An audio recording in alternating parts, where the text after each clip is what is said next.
Hello and hello. Thank you so much for joining me today, and welcome to This Week in Germany, where I'm using the German subreddit, top post this week. See what happened over there. You know, I really love keeping up with what's going on in Germany. So I feel like this helps me keep my finger on the pulse. So I'm excited. Let's do it. Okay, the first top post is a doozy. Used penny self-checkout and was almost banned. So this is in German. I can't read that. But okay, I'm going to read this explanation. All right, I found it, folks. I found it. This is hilarious because as an American, oh my God, I would definitely do this. So he or she bought our things, went to the self-checkout, checked out. Security started hounding her, and it turned out she hadn't paid for the paper bag and a hamburger. The paper bag is something I would do. I don't know how you don't pay for a hamburger, but okay. It was $2.79 of stolen goods. I immediately apologize. Didn't scan it properly. Tell him, thank you, I'll go back and pay again. He says no and tells me to follow him. I haven't got to this part yet. He takes me to this back room and then says I need to show ID and I have to pay 50 euros. And I'm banned for 1 year. He's very passive aggressive at this point. It sounds like he's being actively aggressive. Oh my God, that's wild, guys. That is wild. When you compare and contrast that to here in America, I mean, first of all, honestly, for the paper bag, they wouldn't even like, you don't even have to pay for a paper bag, so that's not really a thing. Hamburger, they probably wouldn't even catch it, but if they did, yeah, you absolutely could have just gone and paid for it. But even to actual shoplifters, they'll pretty much just let them walk out with a cart full of stuff at this point. I don't know what happened. It's pretty screwed up, honestly. But apparently now you can just walk into a store in America and just walk out with whatever you want, and they're not gonna try to stop you. Because like it's an insurance liability or something. But this is wild. Oh my God, this would be scary. What's with the 50 euros? That just seems odd to me. Like, if you're gonna be paying a fine, shouldn't it be to the police? Why would you pay 50 euros to a store for stealing a $2 hamburger? Of course, maybe pay $2.79, but why 50? And you're banned for 1 year. Oh my God, that's crazy. I immediately laugh and think he's joking. Big mistake. I continue to insist this was simply a mistake, and I'm more than willing to pay for the items. He threatens to call the police, and after being frustrated, I actually urged him on to call the police too, as this didn't seem right to me, and I felt I wasn't in the wrong. This is fascinating to me. Eventually, the police do arrive. I shake his hand, show him all my groceries, and explain the security guard wanted $50. The policeman is in complete disappointment, looks at the security guard, and in German, which I don't understand but could tell, starts going off on the security guard saying that I have all these groceries and that it's incorrect to try to ban me because of one piece of meat in a paper bag. Now this is, wow. Wow. Because at the first part of the story, I just assumed, oh my God, wow, this must be how Germany is. Like, you guys take shoplifting, even accidental shoplifting, serious. Which, on one hand, I can understand. It is a very, I hate thieves, but this was pretty clearly an accident. This is so interesting to me. But no. The German policeman is like, no, you can't ban her for that. Before the policeman leaves, I ask what happens now or what I must do. He tells me to pay for the paper bag and meat. That's it. Once he leaves, the security guard at Penny says I must pay 50 euros still? No. Hell no. If the police come in, no. No, no, no, no, no. That to me is really questionable if that's legal. How can they just say, you're paying us $50 because you accidentally shoplifted? Like I said, that would be a fine from the police, not from the store. Then another employee steps in and says I must pay 50 euros, but I can come back whenever I want. Another man says I don't have to pay, but I will receive a letter forcing to pay. Oh my God, this would be so crazy. If I was in a foreign country and this was happening to me, I would probably just pay. I'd probably just pay because I would be intimidated. In the end, they gave me a piece of paper. I paid for my things and I just left. Wow, that is a wild... I'm interested to read some comments. That's a wild story. This should teach you that if you're being shaken down by someone and the police arrive and side with you, you should leave with the police officer. Absolutely. Absolutely should have left with the police. This almost seems sketchy at this point, like they are trying to shake her down. It kind of turned the tables. They're the thieves. I love the part where you laughed at him while he was dead ass. That is funny. That is funny. Sorry for your situation, but most people that steal in our store scan some items and then claim that they forgot them. That's probably true, but in the case of a bag and a piece of hamburger, you have to use reasonable, logic. The piece of paper is an explanation that they took. What I'm saying is that she almost certainly wasn't trying to steal. The piece of paper is an explanation that they took your personal data to mark this event. Whoops.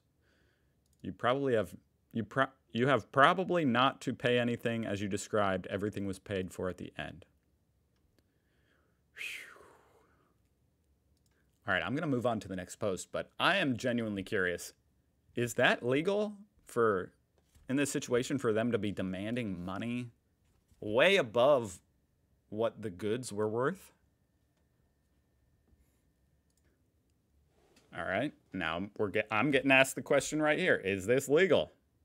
This is like a legality episode. This is a joke, isn't it? You can't tell me that you take the appointment and 8 days before you tell me you don't. 8 days is a pretty long time in advance, actually, but okay. I've canceled other tenants. I wonder what appointment... Oh, apartment. I'm sorry. Apartment. I assume this was a haircut appointment. This is for an apartment. Okay. That's a little bit more serious. I will try to find a tenant as soon as possible, but if I don't succeed, you'll have to pay the loss of rent. And that's a joke.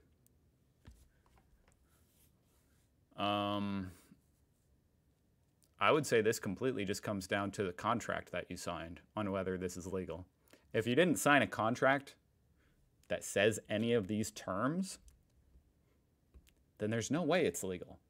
You can't just say, oh, you lost me money, now pay me. I don't think. I don't know. Once again, I don't know. I'm going to read some comments. Oh, he says right here, I was looking for apartments. He got a contract that was better than the other, so he denied the other one. And the person he denied sends this email. He didn't sign anything.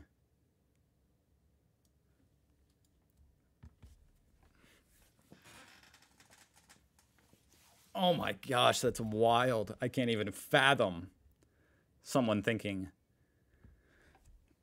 no, that's not legal. There's no way. Even if it is, I'm saying no. What does this mean? Herzlich. That's the name down here. What is Herzlich? Hold on. I guess their heart literally translates to heartfelt. How ironic. It might be, but depends on the details. We don't know. You can have a contract without actually signing anything.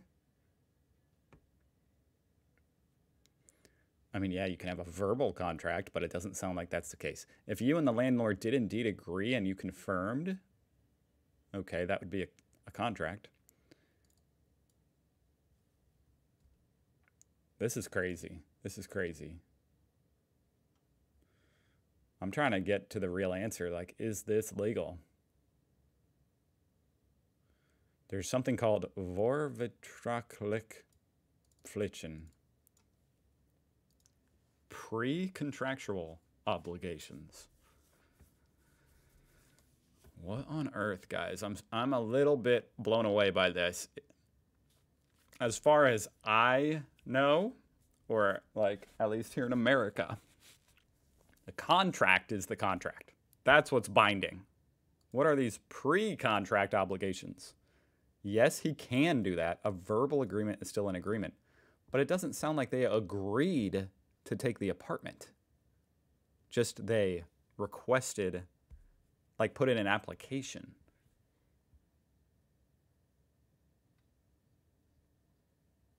This is a lot more complicated than I thought, apparently. Some landlords will even tell you to find a replacement to avoid losses. Canceling 8 days before is a dick move.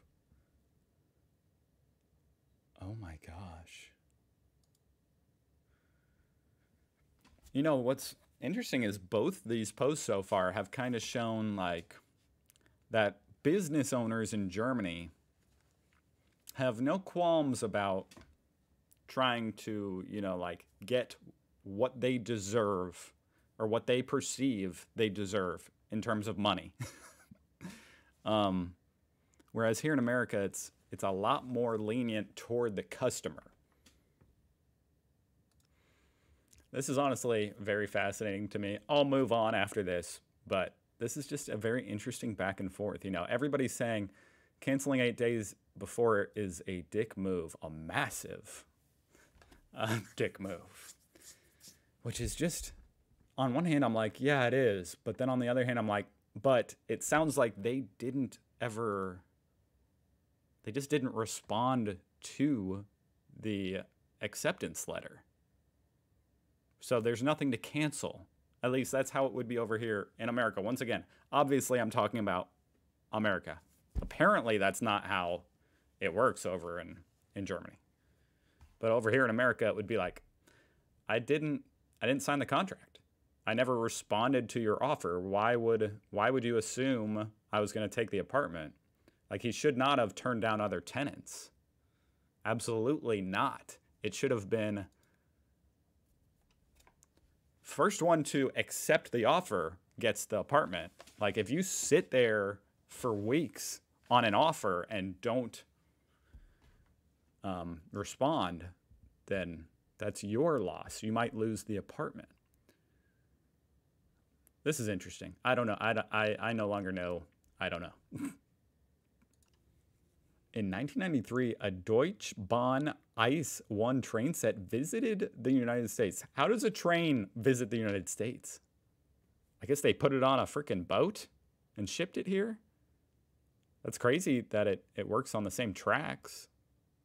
After conducting test runs and carrying passengers between Washington, D.C. and New York City, the train went on a tour across the country. What?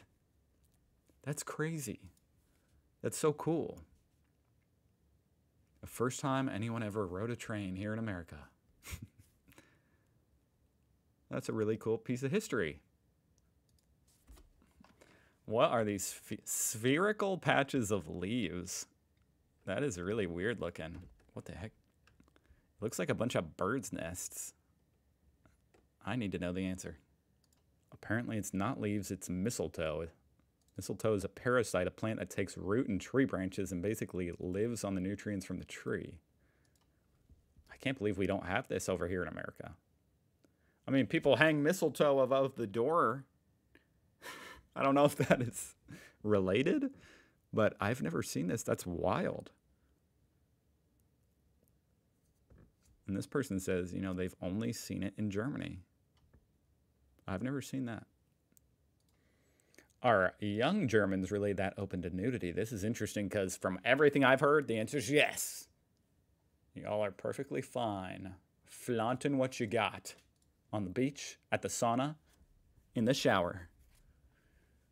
But this woman says, you know, she was in Munich for the first time to swim and, as instructed, took a shower without swimsuit before and after the pool, but that she observed only the older women were fully nude.